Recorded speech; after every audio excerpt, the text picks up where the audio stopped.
দেশ বিদেশের ব্যবসা বাণিজ্য আর অর্থনীতির সব খবর নিয়ে আমন্ত্রণ ওয়ালটন স্মার্ট ফ্রিজ বিজনেস রিপোর্টে। আরও কমেছে বৈদেশিক ঋণের সম্ভাবনা। অর্থ বছরের 6 মাসে ঋণের প্রতিশ্রুতি কমেছে 13.5% আর অর্থছাড় 29%। 6 দিনের আন্দোলন কর্মসূচিতে স্থবির চট্টগ্রাম বন্দর। শুক্রবার থেকে 2 দিনের কর্মবিরতি স্থগিত ঘোষণা। সংকট কাটার প্রত্যাশা ব্যবসায়ীদের। স্বায়ত্তশাসন সহ 7 দফা দাবি বাংলাদেশ ব্যাংক অফিসার্স ওয়েলফেয়ার কাউন্সিলের। গভর্নরকে পূর্ণ মন্ত্রীর পদমর্যাদার সুপারিশ। এমন সব খবর নিয়ে আমাদের আজকের আয়োজন।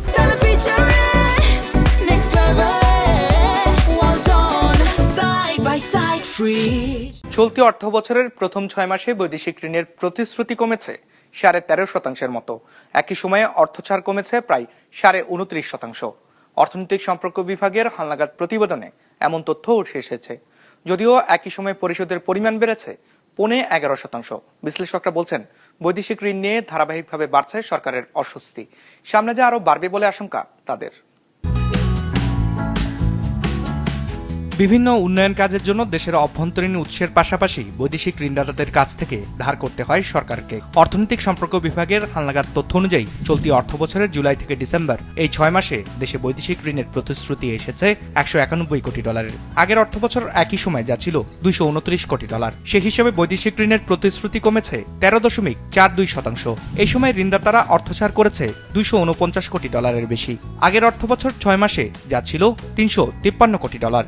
হিসেবে অর্থছাড় কমেছে 29%-এর মতো। এই বছর ডেফিনেটলি একটু ডিসবার্সমেন্ট কম হবে, তো স্বাভাবিক কথা, কারণ এরা তো আস্থা রাখতে পারতেছে না আসলে আমাদের পলিটিক্যাল জার্নিটার ব্যাপারে, যে আসলে সত্যিকার অর্থেই আপনার ট্রান্সফার অফ পাওয়ার হবে কি না, হলে কেমনভাবে হবে, ট্রানজিশন পিরিয়ড কত, তো এইগুলো সম্বন্ধে আস্থা যখন একটু কম থাকে তখন ডেফিনেটলি ডিসবার্সমেন্টও কম হয়। তো সেই জন্য ডিসবার্সমেন্টটা একটু বেশি কম হচ্ছে। নির্বাচিত সরকার আসলে তাদের নীতিগুলো কীরকম হবে, তারা কী ধরনের প্রায়োরিটিগুলো নেবেন, কী ধরনের সহায়তা প্রকল্প তারা আগ্রহী হবেন, এইসব কারণে আপনার এই নতুন করে যেটা কমিটমেন্ট যেটা আমরা বলি, যে কমিটমেন্ট এটা যেমন কমেছে তেমন একইভাবে অর্থ ছাড়ের পরিমাণটাও কমেছে। অর্থ বছরের প্রথম 6 মাসে প্রতিশ্রুতি ও অর্থছাড় কমলেও বেড়েছে ঋণ পরিশোধের চাপ। এই 6 মাসে সরকারকে সুদ আসল মিলিয়ে পরিশোধ করতে হয়েছে 219 কোটি ডলার, যেখানে তার আগের অর্থ বছর একই সময়ে সরকারকে পরিশোধ করতে হয়েছিল 198 কোটি ডলার। সে হিসাবে সুদ আসল পরিশোধের চাপ বেড়েছে 11.5%-এর মতো।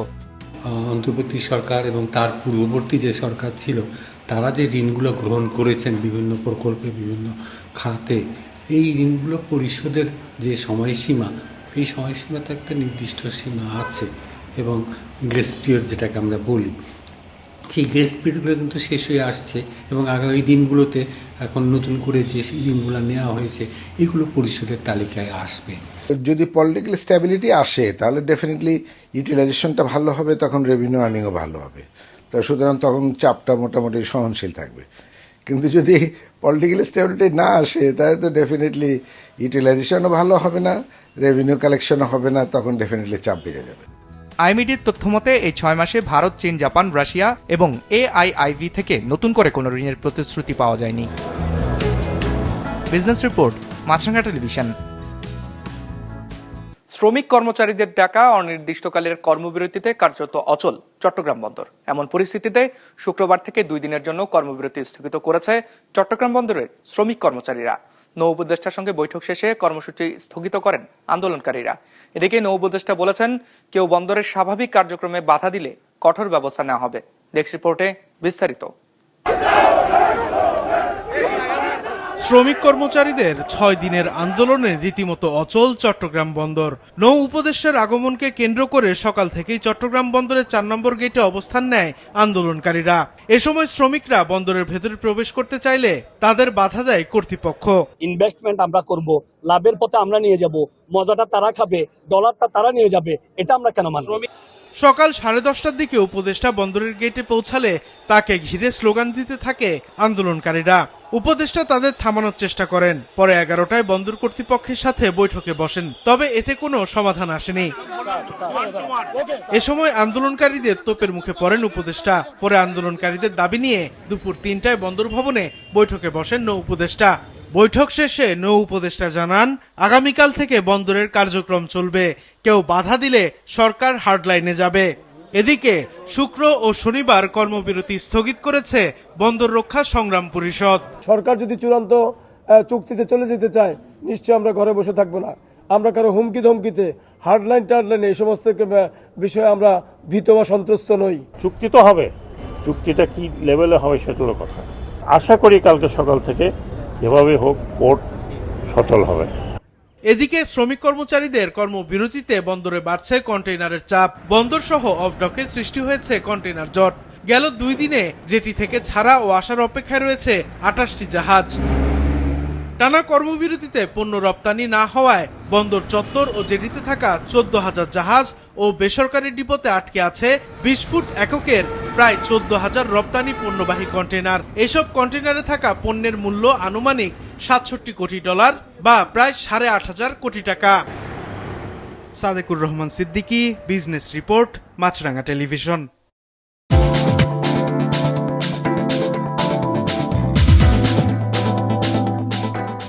নেতিবাচক ধারায় শেষ হয়েছে ঢাকার শেয়ার বাজারের লেনদেন। শেয়ার সূচক ডিএসএক্স 32 পয়েন্ট কমে দাঁড়িয়েছে 5,234-এ। হাত বদল হয়েছে 587 কোটি টাকার শেয়ারের মালিকানা।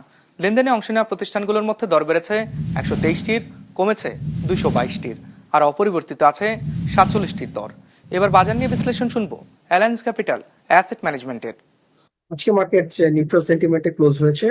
ইন্ডেক্স অ্যারাউন্ড 32 পয়েন্টস কমে এখন ফাইনালি ক্লোজ হয়েছে 5,234 পয়েন্টসে। পাশাপাশি মার্কেটের টার্নওভার ছিল প্রায় 600 কোটি টাকার মতো। পার্সেন্টেজের দিক থেকে আজকে 31% কোম্পানির প্রাইস বেড়েছে, কমেছে 57%, এবং অপরিবর্তিত ছিল মাত্র 12% কোম্পানির প্রাইস। সেক্টরের দিক থেকে আজকে সবচেয়ে বেশি লেনদেন হচ্ছে ব্যাংকিং সেক্টরে, ফলোড বাই ফার্মাসিউটিক্যালস এবং টেক্সটাইল সেক্টর। ফাইনালি আজকে ইন্ডেক্সে সবচেয়ে বেশি পজিটিভলি কন্ট্রিবিউট করেছে ওয়ালটন হাইটেক ইন্ডাস্ট্রিজ এবং সবচেয়ে বেশি নেগেটিভলি কন্ট্রিবিউট করেছে ব্র্যাক।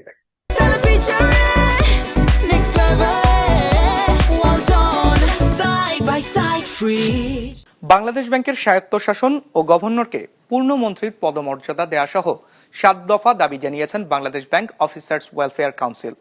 বৃহস্পতিবার সংবাদ সম্মেলনে এমন দাবি তুলে ধরে সংগঠনটি, যেখানে কেন্দ্রীয় ব্যাংকে অপ্রয়োজনীয় চুক্তিভিত্তিক উপদেষ্টা, পরামর্শক ও কর্মকর্তা নিয়োগ বাতিলের দাবি জানানো হয়। সেই সাথে আহ্বান জানানো হয় কর্মকর্তাদের দ্রুত পদোন্নতি দেওয়ার। বিগত সরকারের আমলে ব্যাংক খাতে নজিরবিহীন লুটপাট হয়, যার বেশিরভাগই ঘটে রাজনৈতিক আর প্রভাবশালীদের হস্তক্ষেপে। এরপর থেকে আলোচনায় কেন্দ্রীয় ব্যাংকের স্বায়ত্তশাসনের বিষয়টি। অন্তর্বর্তী সরকারের সময় শেষ হতে চললেও এখনো কেন্দ্রীয় ব্যাংকের স্বায়ত্তশাসন নিশ্চিতে দৃশ্যমান কোনো পদক্ষেপ নেয়নি সরকার, এমন অভিযোগ করেন Bangladesh bank officers welfare council. সংগঠনটির অভিযোগ, অক্টোবরে বাংলাদেশ ব্যাংক অর্ডার সংশোধনের লক্ষ্যে সুনির্দিষ্ট প্রস্তাব অর্থ মন্ত্রণালয়ে পাঠানো হলেও তা এখনো ঝুলে আছে। আমরা বিশ্বাস করি অন্তর্বর্তী সরকার রাষ্ট্র সংস্কারের যে মহৎ উদ্যোগ নিয়েছে তার অন্যতম স্তম্ভ হওয়া উচিত কেন্দ্রীয় ব্যাংকের স্বায়ত্তশাসন। অন্তর্বর্তী সরকারের মাননীয় অর্থ উপদেষ্টা মহোদয় এবং বাংলাদেশ ব্যাংকের মাননীয় গভর্নর মহোদয় বিভিন্ন সময়ে এই স্বায়ত্তশাসনের পক্ষে কথা বলেছেন, কিন্তু বাস্তবতা হচ্ছে অন্তর্বর্তী সরকারের মেয়াদ শেষ হতে চললেও এখন পর্যন্ত এ বিষয়ে উল্লেখযোগ্য কোনো অগ্রগতি সাধিত হয়নি। এছাড়া কেন্দ্রীয় ব্যাংকের উচ্চ পদে চুক্তিভিত্তিক অপ্রয়োজনীয় নিয়োগ বাতিলের দাবি জানায় সংগঠনটি। সেই সাথে কেন্দ্রীয় ব্যাংকের কর্মকর্তাদের নিয়োগ ও পদোন্নতি কার্যক্রমে অচল অবস্থা দূরীকরণে দৃশ্যমান পদক্ষেপ নেওয়ার দাবি জানানো হয়। দুইটা চেক অ্যান্ড ব্যালেন্স থাকে, সেটার জন্য অনেক উপায় আছে, সেটার মাধ্যমে কিন্তু এই অটোনমিটা নিশ্চিত করা যেতে পারে। রাজনৈতিক হস্তক্ষেপ নিয়ন্ত্রণে ব্যাংকগুলোর পরিচালনা পর্ষদে মন্ত্রী এমপিদের না রাখার দাবি জানায় সংগঠনটি। Ikramul Islam Khan, business report, Maasranga television. অতিরিক্ত করের বোঝা, নিবন্ধনে জটিলতা, উচ্চ সুদহার আর আমলাতান্ত্রিক দুর্বলতায় ধুঁকছে দেশের ব্যবসায়ীরা। ফলে ব্যবসা শুরু থেকে পরিচালনা সব ক্ষেত্রেই বড় বাধায় পড়তে হচ্ছে তাদের। বৃহস্পতিবার রাজধানীতে আয়োজিত এক সেমিনারে এসব বিষয় তুলে ধরেন ব্যবসায়ীদের শীর্ষ সংগঠন এফবিসিসিআই। সমস্যা সমাধানে আইনের কাঠামোগত সংস্কার আর ডিজিটালাইজেশনের বিকল্প নেই বলে মনে করেন বিশ্লেষকরা। দেশের ব্যবসা বাণিজ্যের অভ্যন্তরীণ বাজার বাড়ছে প্রতিনিয়ত, তবে ব্যবসা শুরু করতে উদ্যোক্তাদের 28 থেকে 32টি লাইসেন্সের অনুমোদন নিতে হয়। এজন্য দিতে হয় বিভিন্ন অঙ্কের ফি। প্রতি বছর নবায়ন করতে হয় ট্রেড লাইসেন্স। আছে ব্যাংক ঋণের উচ্চ সুদহার, করের হারও অন্যান্য দেশের তুলনায় বেশি। আর কোনো কারণে লাইসেন্স বাতিল হলে তা পুনঃ নবায়ন করতে দিতে হয় ঘুষ। এমন অভিযোগ করেন উদ্যোক্তারা এফবিসিসিআই আয়োজিত সেমিনারে। এসএমই খাতে সবথেকে বেশি ঋণের সুদের হার, এবং সেখানে এই 14-15% বাইরে হিডেন চার্জ অনেকগুলো আছে, যার মধ্যে প্রসেসিং ফি আছে, সুপারভিশন ফি আছে, কল্পনা করা যায় না। ইনএফিশিয়েন্ট ইনফ্রাস্ট্রাকচার এবং হচ্ছে আমাদের হাই ইন্টারেস্ট রেট, এটার মাধ্যমে কিন্তু যে বিজনেস এনভায়রনমেন্টে বাংলাদেশ যাচ্ছে, ভবিষ্যতে দুর্নীতির ব্যাপারটা আরো বেড়ে যাবে। উদ্যোক্তাদের অভিযোগ, কাস্টমস ও ইনকাম ট্যাক্স আইন ব্যবহার করে কর্মকর্তারা নিজেদের স্বার্থে ফলে বাড়ে দুর্নীতি। এ সময় বিদ্যমান সমস্যা দূর করতে সকল রেজিস্ট্রেশন, লাইসেন্স কিংবা ডকুমেন্টস পুরোপুরি অনলাইন ভিত্তিক করার পরামর্শ উঠে আসে আলোচনায়। গুরুত্ব দিতে বলা হয় সম্মিলিত কাঠামোগত সংস্কারের উপর। নতুন গভর্নমেন্টের জন্য একটা নতুন বেঞ্চমার্ক সেট করি আমাদের এই বিজনেসের জন্য, সেটাই আসলে আমাদের মূল চাওয়া। কিভাবে করব? আমাদের এটা দরকার হচ্ছে, আমাদের এটা রিভ্যালু করব, আমরা এটা রিডিজাইন করব, এবং এটার করে আমরা কস্ট কমাবো, কোয়ালিটি ইমপ্রুভ করব, সার্ভিস ডেলিভারি করব এবং স্পিড আপ করব। এই 4টা জায়গায় হচ্ছে কিনা। ব্যবসায়ীদের এসব সমস্যার সাথে একমত দুর্নীতি দমন কমিশনের সচিব। অর্থনীতির সাথে যা সমাধান জরুরি বলেও মত তার। এটা স্বাভাবিক, আমাদের প্রচলিত যে ব্যবস্থা আছে এই ব্যবস্থার অনেক সীমাবদ্ধতা আছে, এটা আমরা স্বীকার করি। এবং আমরা মানুষ হিসেবে যারা এখানে কাজ করি এই সরকারি ব্যবস্থাপনার মধ্যে, তাদেরও অনেক সীমাবদ্ধতা আছে।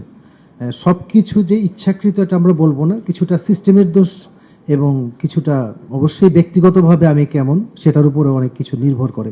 দুর্নীতি যে কেবলমাত্র সরকারি প্রশাসন যন্ত্রে আছে তা না, দুর্নীতি কিন্তু বেসরকারি সেক্টরও আছে। দুর্নীতি যখন দূর করতে হবে সব জায়গা থেকেই দূর করতে হবে, তাহলেই আপনার পারস্পরিক আস্থা জন্মাবে, পারস্পরিক বিশ্বাস জন্মাবে, আমরা একটা সুন্দর বাংলাদেশকে আগামী প্রজন্মের জন্য রেখে যেতে পারবো। ব্যবসায়ের পরিবেশ উন্নয়নের মাধ্যমে বিনিয়োগ বৃদ্ধির উদ্যোগ নেওয়ার নতুন সরকারের জন্য অন্যতম চ্যালেঞ্জ বলে উঠে আসে আলোচনায়। বছর আগে আমার Ranjibul Mizan, business report, Maasranga television. মার্কিন ধনকুবের ইলন মাস্কের সম্পদের পরিমাণ ছাড়িয়েছে $800 বিলিয়ন। বিশ্বের ইতিহাসে প্রথম ব্যক্তি হিসেবে বিপুল এই সম্পদের মালিক হলেন তিনি। রকেট নির্মাণকারী প্রতিষ্ঠান স্পেসএক্স তারই মালিকানাধীন কৃত্রিম বুদ্ধিমত্তা ও সামাজিক যোগাযোগ মাধ্যম কোম্পানি XAI-কে অধিগ্রহণ করার পর এই ঐতিহাসিক মাইলফলক স্পর্শ করলেন মাস্ক। বিস্তারিত ডেস্ক রিপোর্টে। ব্যক্তিগত সম্পদ মূল্যের দিক দিয়ে একের পর এক রেকর্ড গড়েই চলেছেন মার্কিন ধনকুবের ও বৈদ্যুতিক গাড়ি নির্মাণকারী প্রতিষ্ঠান টেসলার প্রধান নির্বাহী ইলন মাস্ক। এবার ইতিহাসের প্রথম ব্যক্তি হিসেবে $800 বিলিয়ন সম্পদের মালিক হলেন তিনি। ফোর্বস ম্যাগাজিনের হিসেবে স্পেস এক্স XAI একীভূতকরণের কারণে সম্মিলিত প্রতিষ্ঠানটির মূল্য দাঁড়িয়েছে $1.25 ট্রিলিয়ন। এতে তার মোট সম্পদের পরিমাণ বেড়ে দাঁড়িয়েছে রেকর্ড $852 বিলিয়ন। একীভূতকরণের হিসেব বিশ্লেষণ করে দেখা যায়, চুক্তির আগে স্পেস এক্সের 42% মালিকানা বাবদ মাস্কের শেয়ারের মূল্য ছিল $336 বিলিয়ন। ডিসেম্বরে দেয়া দরপত্রের ভিত্তিতে ব্যক্তি মালিকানাধীন এই রকেট কোম্পানির মোট মূল্যায়ন করা হয় $800 বিলিয়ন। একই সঙ্গে চলতি মাসের শুরুতে একটি বেসরকারি তহবিল সংগ্রহের অনুষ্ঠানে XAI এর মূল্যায়ন ধরা হয় $250 বিলিয়ন। সেই হিসেবে প্রতিষ্ঠানটিতে ইলন মাস্কের আনুমানিক 49% অংশীদারিত্বের মূল্য দাঁড়ায় $122 বিলিয়ন। একীভূতকরণের পর স্পেস এক্স এর মূল্যায়ন করা হয় $1 ট্রিলিয়ন এবং XAI এর $250 বিলিয়ন। ফোর্বসের হিসেব অনুযায়ী যৌথ এই প্রতিষ্ঠানে মাস্কের মালিকানা এখন প্রায় 43%, যার মূল্য $542 বিলিয়ন। এতে স্পেস এক্স এখন মাস্কের সবচেয়ে মূল্যবান সম্পদে পরিণত হয়েছে। এছাড়াও তার কাছে টেসলার প্রায় 12% শেয়ার রয়েছে, যার মূল্য আনুমানিক $178 বিলিয়ন। টেসলার আরও প্রায় $124 বিলিয়ন শেয়ার অপশন আছে। গত নভেম্বরে মাস্কের জন্য অনুমোদিত রেকর্ড পারিশ্রমিক প্যাকেজ এর মধ্যে অন্তর্ভুক্ত করা হয়নি। এক বছরেরও কম সময়ে এ নিয়ে দ্বিতীয়বার ইলন মাস্কের দুটি কোম্পানি একীভূত হলো। গত মার্চে তিনি ঘোষণা দেন তার কৃত্রিম বুদ্ধিমত্তা ভিত্তিক কোম্পানি XAI এবং সামাজিক যোগাযোগ মাধ্যম প্ল্যাটফর্ম X একীভূত হয়েছে। ওই চুক্তিতে XAI এর মূল্যায়ন ধরা হয় $80 বিলিয়ন এবং X এর $33 billion. Amina Lucy, business report, Maasranga television. দর্শক, আমাদের যে কোনো পর্ব নিজেদের সুবিধাজনক সময় দেখতে সাবস্ক্রাইব করুন business reporter official YouTube channel. Facebook পেজে লাইক দিয়ে আপডেট থাকুন ব্যবসা বাণিজ্যের আলোচিত সব ঘটনা সম্পর্কে। আর আপনাদের মতামত জানান কমেন্টস অথবা ইনবক্সে। আজ এইটুকুই, বিদায় নিচ্ছি, ভালো থাকবেন।